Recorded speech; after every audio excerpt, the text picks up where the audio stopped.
საერთო სატკივარი, საერთო საზრუნავი, საერთო გადასაწყვეტი, საერთო საზოგადოებრივი აზრი, სოციუმის ყველაზე პრობლემური თემები, დღევანდელობის ყველაზე აქტუალური საკითხები, სოცდისკუსია, თამარ თარგამაძესთან ერთად. რადიო იმედზე.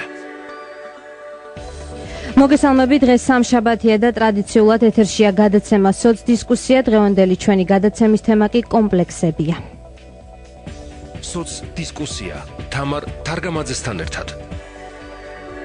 თამამად შეიძლება ითქვას, რომ კომპლექსები უკვე გლობალური პრობლემაა. ისინი ასახავენ თანამედროვე ადამიანის ემოციურად შეფერადებული წარმოდგენების, მოქმედების, მოტივაციების და არაცნობიერი განწყობების ერთობლიობა. სამწუხაროდ უმეტეს შემთხვევაში სიტყვაში კომპლექსი ჩვენ გულისხმობთ მხოლოდ არასრულფასოვნების ან განდიდების გადამეტებულ გამოვლენას და არც ვიცით, რომ ისინი ავსებენ ერთმანეთს. თვით პრობლემების არსი კი მხოლოდ ამ კომპლექსებით არ შემოიფარგლება. თანამედროვე სამყაროში ადამიანს შეიძლება გააჩნდეს უამრავი სხვა კომპლექსიც. დღევანდელი ჩვენი გადაცემის სტუმარია ექიმი, ფსიქოთერაპევტი, ფსიქოლოგთა და ფსიქოთერაპევტთა ასოციაციის წევრი ქალბატონი თამარ ხუბულავა. ჩვენი სტუდიის ტელეფონის ნომრები კი უცვლელია 292 11 99 292 11 88. ქალბატონი თამარ, პირველ რიგში დიდი მადლობა გადაცემაში მონაწილეობისთვის და მოდით პირველ რიგში მსმენელებს განვმარტოთ, რა არის კომპლექსი? მოგესალმებით, თქვენ საკმაოდ ზუსტად და სწორად განმარტეთ რა არის კომპლექსი. ეს არის იდეათა, წარმოდგენათა და იმ ჩვენი დაშვებების ემოციურად შეფერადებული ერთობლიობა, რომელიც არაცნობიერში წარმოიშვება. იმიტომ რომ ეს რომ ცნობიერში იყოს, ეს პროცესი უკვე, ასე ვთქვათ, წინ წასული იქნებოდა და მასთან გამკლავება უფრო ადვილი იქნებოდა. ანუ აქ მნიშვნელოვანია ვთქვათ, რომ ეს არის არაცნობიერში განვითარებული ეს ერთობლიობა. ეს პირველად კარლ იუნგმა, გერმანული წარმოშობის ფსიქოლოგმა შემოგთავაზა ეს განმარტება და ამ დროის შემდეგ მას არ შეუცვლია სახე და საკმაოდ დღემდე აქტუალურია, რასაკვირველია. მოგეხსენებათ, რომ კომპლექსი ხალხური და პოპულარული გაგებითაც საკმაოდ ხშირად გამოიყენება, თუმცა აღსანიშნავია, რომ კომპლექსის ქვეშ, რასაც ჩვენ თანამედროვე, ასე ვთქვათ, სასაუბრო ენაში გამოვიყენებთ, არის ძირითადად შიშის, ანუ ჩვენ კომპლექს სიტყვას აღნიშნავთ შიშის აღსანიშნავად, ანუ რამის შიში თუ აქვს, მაშინ ადამიანს აღნიშნავთ, რომ მას აქვს კომპლექსი. თქვათ, საზოგადოების წინაშე გამოსვლის კომპლექსს ვეძახით, ასე ვთქვათ, ხალხურად და პოპულარულ ენაზე, თუ მას გააჩნია ამის შიში.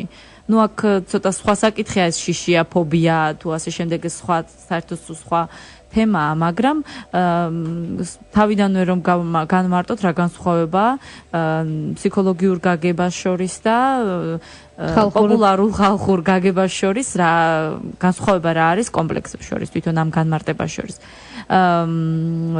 სწორი ბრძანდებით რასაკვირველია, რომ ძირითადად კომპლექსებში მოიაზრება არასრულფასოვნების კომპლექსი და განდიდების კომპლექსი, თუმცა აქაც საკმაოდ ხშირად არის ხოლმე შემდეგ დისკუსია იმაზე, რომ ეს განდიდების კომპლექსი განიხილონ როგორც ფობიიდან გამომდინარე განდიდების, თუ განიხილონ ცალკე როგორც კომპლექსის სახით, მაგრამ ამ შემთხვევაშიც მე მგონი უფრო კომპლექსის კუთხით გვაინტერესებს ეს განდიდების კომპლექსი. არასრულფასოვნების კომპლექსი ჩვენ ვახსენეთ, რომელიც ერთ-ერთი ძირითადია და სხვა კლასიფიკაციის მიხედვით სხვადასხვა კომპლექსებს მოიცავს. შეიძლება ითქვას, რომ 21 საუკუნის და არა მარტო ამ საუკუნის ძირითადი პრობლემა არის. რომ განვარტოთ გარკვეული თეზისები, რომ ჩამოვაყალიბოთ, ძირითადად რა არის ეს არასრულფასოვნების კომპლექსი? არასრულფასოვნების კომპლექსი სწორი ბრძანებით, რომ საკმაოდ აქტუალურია ჩვენს დროში, თუმცა რასაკვირველია, ახლა არ წარმოშობილა. ეს კაცობრიობის წარმოშობის დროიდან არის ლამის და პირველად ეს აღწერა სხვადასხვა ფსიქოლოგმა, მაგრამ ზიგმუნდ ფროიდს მიუძღვის დიდი წვლილი ამაში და არასრულფასოვნების კომპლექსი მოიცავს ძალიან ბევრ კომპლექსს ქვე კატეგორიების სახით, მაგრამ ეს არის ძირითადად კომპლექსი ძალიან პოპულარულ ენაზე და რომ არ გადავტვირთო თქვა ტერმინოლოგიით, ეს იმას ნიშნავს, რომ ადამიანს გააჩნია ანუ რახან განმარტეთ რომ ეს არის გაუცნობიერებლად გააჩნია ისეთი შეხედულებების ერთობლიობა რომ ის არ წარმოადგენს არ შეესაბამება იმ გარემო პირობებს არ შეესაბამება იმ ხალხს ვისთანაც ის ურთიერთობს არის მათზე რაღაცით ნაკლები და ის არ არის ღირსი რომ იყოს იმ გარემოში. ამიტომ ის იძულებულია რომ დაამტკიცოს რაღაცით. იქნება ეს კარგი სწავლით, იქნება ეს ძალაუფლების მოპოვებით, იქნება ეს თავისი ფიზიკური ძალის დემონსტრირებით და ასე შემდეგ. ამის სხვადასხვა სახეობა არსებობს შემდგომ დემონსტრირების. დიახ, ჩვენ ამ თემას კიდევ განვავრცობთ. ახლა ჩვენს ეთერში რეკლამის დროა და ჩვენ ძალიან მალე დავბრუნდებით. სოც დისკუსია თამარ თარგამაძესთან ერთად. ჩვენ დავბრუნდით პირდაპირ ეთერში, ეს არის გადაცემა სოც დისკუსია, ვსაუბრობთ კომპლექსებზე. ჩვენი გადაცემის სტუმარია ექიმი, ფსიქოთერაპევტი, ფსიქოლოგთა და ფსიქოთერაპევტთა ასოციაციის წევრი თამარ ხუბულავა. მე შეგახსენებ ჩვენი სტუდიის ტელეფონის ნომრებს, რომელიც უცვლელია 2921199, 2921188. ქალბატონ თამარ, ჩვენ ვსაუბრობთ არასრულფასოვნების კომპლექსზე და აღნიშნეთ, რომ გადაჭარბებულად წარმოაჩენენ ამ ტიპის ადამიანები თავიანთ შესაძლებლობებს. ასევე კიდე რო განმარტოთ, კიდე რა ახასიათებს? დიახ. რა ახასიათებს აქ კიდევ ერთხელ განმეორდები და დავაზუსტებ კიდევ რას ნიშნავს ის რომ გადაჭარბებით თავიანთი შესაძლებლობები წარმოაჩინონ. ეს წარმოჩენა ხდება არა იმის ხარჯზე რომ არა იმის ხარჯზე რომ ამ ადამიანმა ზუსტად იცის რომ ეს უნარები მას გააჩნია და ესეთი თავდაჯერებულია ამ თავის სფეროში პირიქით ის იმ ადამიანს იმდენად არ სჯერა იმისი რომ მას ეს შეუძლია რომ აუცილებლად სხვას უნდა დაუმტკიცოს რომ მე საკუთარ თავსაც დაუმტკიცოს და მუდმივად ამ მტკიცებაში ისე არიან რომ სინამდვილეში ამ შეგრძნებას ამ დეფიციტს ვერ იკმაყოფილებენ ის რომ საკუთარი თავის რწმენა არ გააჩნია ძალიან ხშირად სხვადასხვა სფეროში. თუნდაც დიდი დიქტატორები სწორედ ამ არასრულფასოვნების კომპლექსის მქონე ადამიანები იყვნენ, არიან, ვინც არიან. ნაპოლეონის კომპლექსი კომპლექსად შედის არასრულფასოვნების კომპლექსში და აქ იგულისხმება ისეთი არასრულფასოვნების კომპლექსი, რომელიც განპირობებულია იმით, რომ ზოგადად ადამიანი არის დაბალი, ანუ სიმაღლით და არ არის ჩვეულებრივი ეგრეთ წოდებული სტანდარტთან მიახლოებული სიმაღლის. და აქ იგულისხმება, რომ ადამიანი, რომელიც არის დაბალი და განსაკუთრებით დაბალი მამაკაცები, თუმცა ეს ქალებსაც ეხებათ, რასაკვირველია, აქვთ მეტი ამბიცია თითქოს ის თავისი სიდაბლე უნდა გადაფარონ თავიანთი ამბიციის სიმაღლით. შეიძლება ხატოვნად ასე როგორც ხალხურად იტყოდნენ, პატარა ადამიანს დიდი გული აქვსო. დიახ, სწორედ ხალხური სიბრძნე, უпростоრეთ ხალხური სიბრძნე კი არ გამომდინარეობს ამ თეორიებიდან. თეორიები გამომდინარეობს ძალიან ხშირად ხალხური სიბრძნიდან და ეს ერთ-ერთი დაკვირვების შედეგი იყო ის ანდაზები, რომელიც გაგვაჩნია, თქვათ. დიახ, არასრულფასოვნების კომპლექსით დაავადებულ ადამიანს შეიძლება კრიტიკის ნეგატივიზმის უარის თქმის მიმართ მაღალი მგზნობელობა და საზოგადოებისგან თვით იზოლაცია. ესეც არის ალბათ ერთ-ერთი. დიახ, ანუ დიქტატორები აღნიშნეთ წეღან და დიქტატორებისთვის დამახასიათებელი ეს მკვეთრი ნიშანი ერთ-ერთი არის ის, რომ ისინი კრიტიკას არ იღებენ და ნებისმიერი კრიტიკა მათთვის არის იმის საგანი, რომ ან ის ადამიანი, ან ის საზოგადოება განკვეთონ თავის გარემოცვიდან და თვითონ ეს იდეა, რომ ისინი შეიძლება გაკრიტიკებულ იქნენ, ეს თავისთავად უარყოფილია დასაწყისშივე. ასევე თავს არიდებენ იმისგან, რამაც შესაძლოა წარმოშოს პრობლემები პიროვნებათა შორის ურთიერთობისგან, მასთან დაკავშირებული რისკებისგან, ამის გამო ფიზიკურ კონტაქტზეც ხშირად უარს ამბობენ.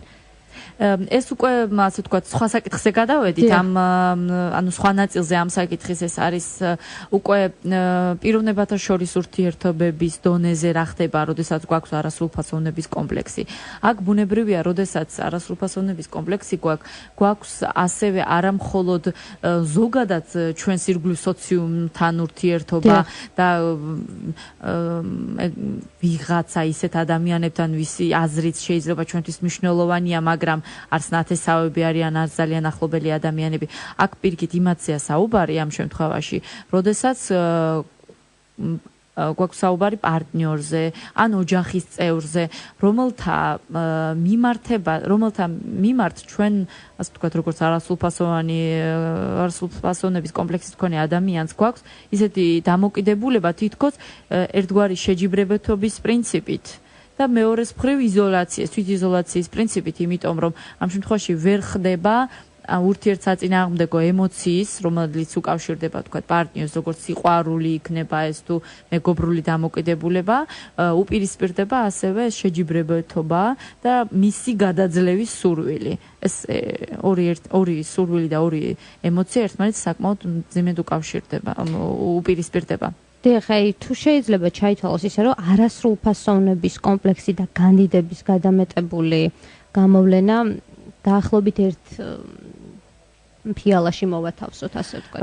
რასაკვირველია, შესაძლებელია და თავიდანვე როდესაც იყო საუბარი იმაზე, რომ როგორც თალკი განიხილებოდეს თუ არა კანდიდების კომპლექსი, კანდიდების სურვილი, იყო იმაზე საუბარი, რომ ეს არის ერთმანეთის შემავსებელი რამ. ისევ დაუბრუნდეთ რახან კარგი მაგალითია და საკმაოდ ესეთი მკაფიოა დიქტატორებს, მათ აქვთ კანდიდების სურვილი და ეს კომპლექსი ახასიათებთ, რომ ისინი არიან იდეალურები, ანუ იდეალურები თავიანთ საქმეში და იდეალურები როგორც მართველები ვთქვათ, ან ჩვეულებრივი ადამიანი, რომელიც შესაძლებელია ვთქვათ არ გახდა დიქტატორი სხვადასხვა მიზეზის გამო, მაგრამ ასე ვთქვათ, პატარა დიქტატორი მაინც არის, ან ოჯახში, ან სამსახურში და ასე შემდეგ, ან მეგობრებში. რასაკვირველია, აქ არ არის მარტო სტატუსზე საუბარი, აქ არის საუბარი იმაზე თუ როგორი ცხოვრებისეული შეხედულებები და როგორი სახე ყალიბდება ამ ადამიანისგან და რასაკვირველია, აქ შესაძლებელია, რომ ერთმანეთის შემავსებლად განვიხილოთ არასრულფასოვნების კომპლექსი და კანდიდების კომპლექსი, კანდიდების სურვილი, თუმცა აქაც არის ვთქვათ ესეთი სახე ეს კანდიდების კომპლექსი მანიად განვიხილოთ თუ მხოლოდ კომპლექსად, ეს ისევ და ისევ კამათის საგანია ფსიქოლოგებს შორის. დიახ, გადაცემა სოცდისკუსიამ ჩაატარა ესეთი გამოკვლევა სტუდენტებს შორის და დაგვაინტერესა ახალგაზრდები რას ფიქრობენ, რა არის დღევანდელი ახალგაზრდობის მთავარი კომპლექსი.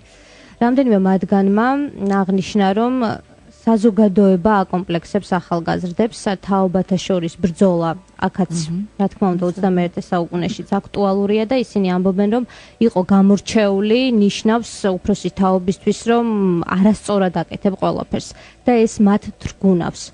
რამდენად სწორია ასეთი მიდგომა?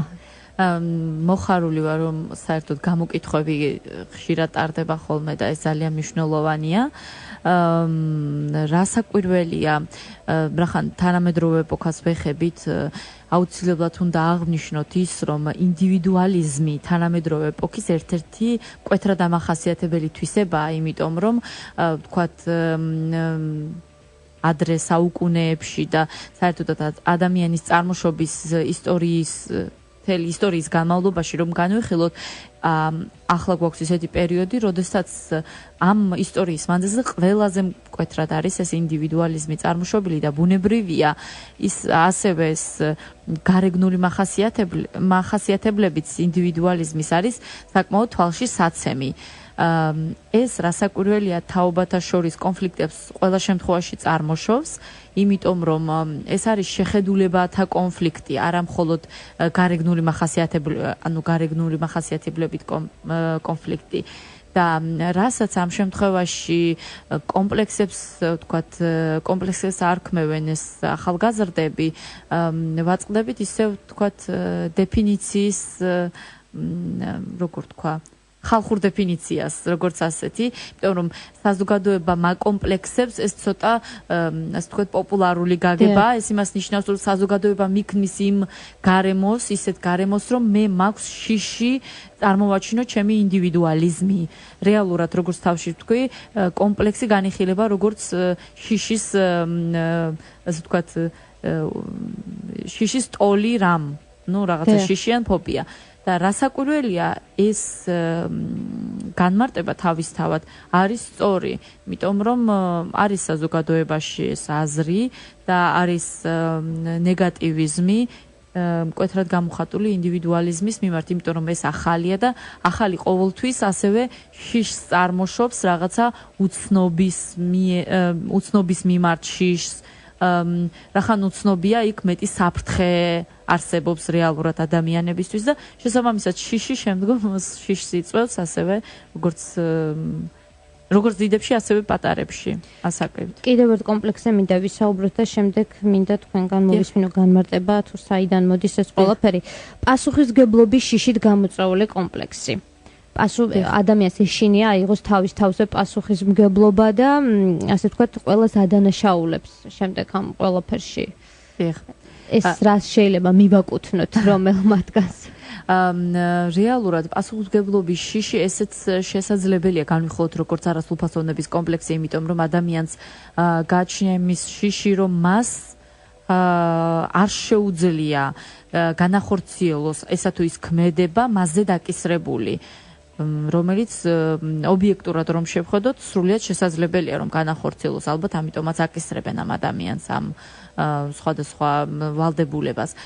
მაგრამ სხვანაირი ფორმულირება შეიძლება ამას მივცეთ, ამას ქვია კრახის, ასე ვთქვათ, შეგრძნება. ქმედები სანამ განვახორციელებდეთ რაღაცა ქმედებას, უკვე კრახის შეგრძნება გვაქვს და წინასწარ განწყობა გვაქვს, რომ აუცილებლად კრახს განვიცდით ამ ნებისმიერი ქმედების შემთხვევაში და პასუხისმგებლობას რასაკვირველია ადამიანი ამ საკითხში გაურბის. ცდილობს რომ თავისი პასუხისმგებლობა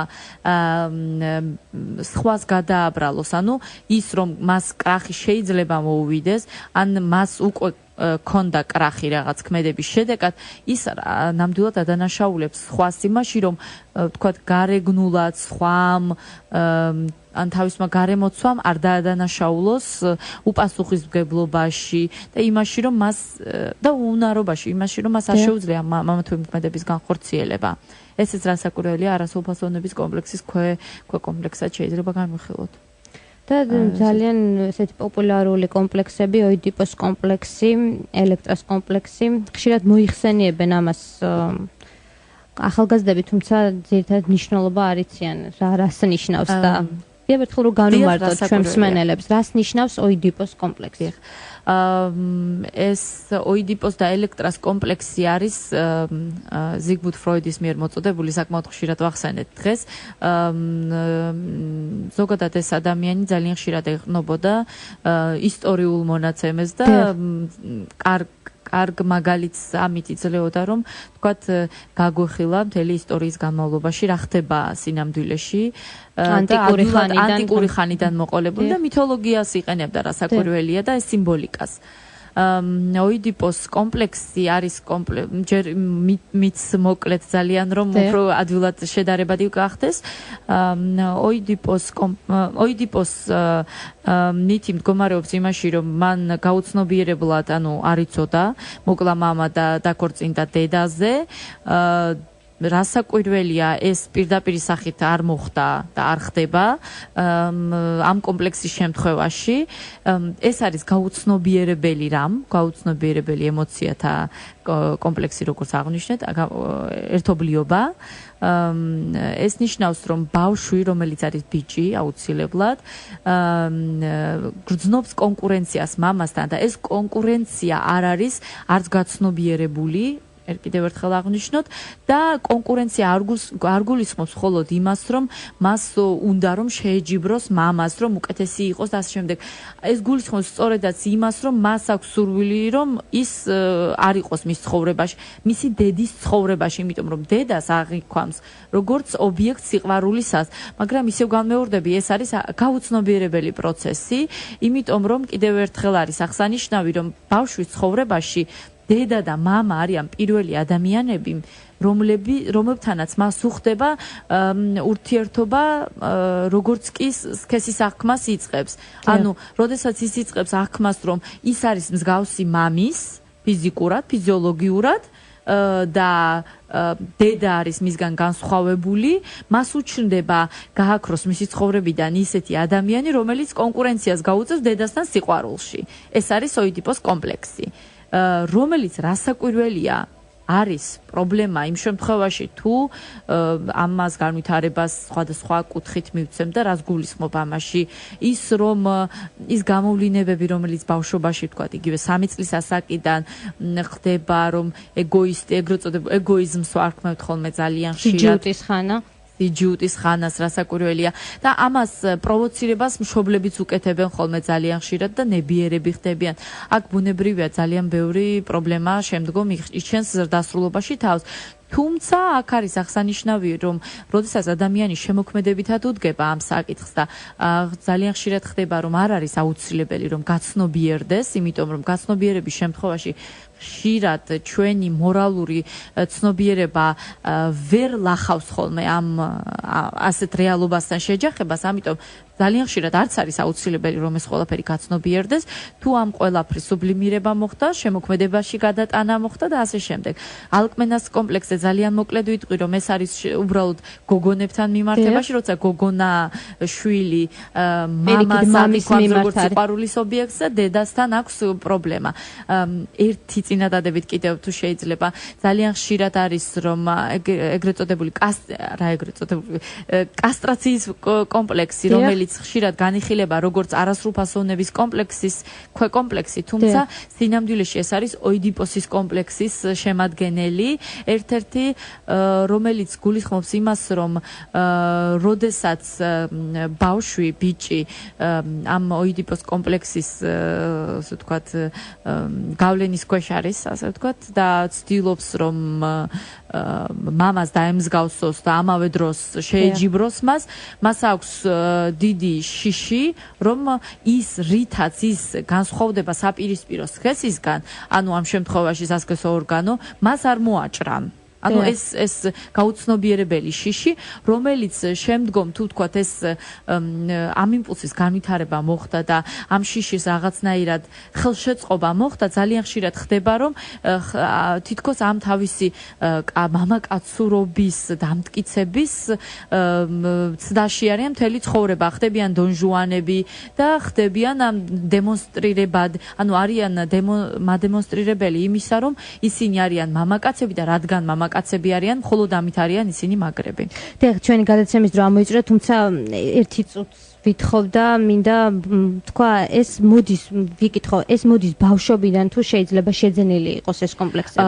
არასრულფასოვნების კომპლექსი რასაკვირველია ბავშვობიდან. საერთოდ ნებისმიერი კომპლექსი ბავშვობიდან მოდის და რაც უფრო ღრმა ბავშვობიდან მოდის და გაუცნობიერებელია, მით უფრო ძლიერია შეიძლება ვთქვათ და მასთან ბრძოლა უფრო რთულია, მაგრამ რასაკვირველია შესაძლებელია ასევე დასრულობის ასაკში გაგუჩნდეს რამე კომპლექსი, თუმცა ბიძგი და ასე ვთქვათ საფუძველი მაინც ბავშვობაში აქვს ამას. და ფსიქოთერაპევტის გარეშე, სპეციალისტის გარეშე შეიძლება თუ არა ამ ადამიანების განკურნება ამ კომპლექსისგან გათავისუფლება? კომპლექსისგან გათავისუფლება თავისთავად არ ხდება კონკრეტული მიზანმიმართული თერაპიის გარეშე, რომელიც სპეციალისტმა უნდა განახორციელოს, თუმცა ხელშეწყობა აუცილებლად გარემოცვიდან ოჯახის წევრებიდან უნდა იყოს. ასეთი იყო დღევანდელი სოცდისკუსია. დღევანდელი ჩვენი გადაცემის სტუმარი იყო ექიმი, ფსიქოთერაპევტი, ფსიქოლოგთა და ფსიქოთერაპევტთა ასოციაციის წევრი ქალბატონი თამარ ხუბულავა. დიდი მადლობა ქალბატონო თამარ გადაცემაში მონაწილეობისთვის. მე კი მომავალ სამშაბათამდე გემშვიდობებით. საერთო სატკივარი, საერთო საზრუნავი, საერთო გადასაწყვეტი.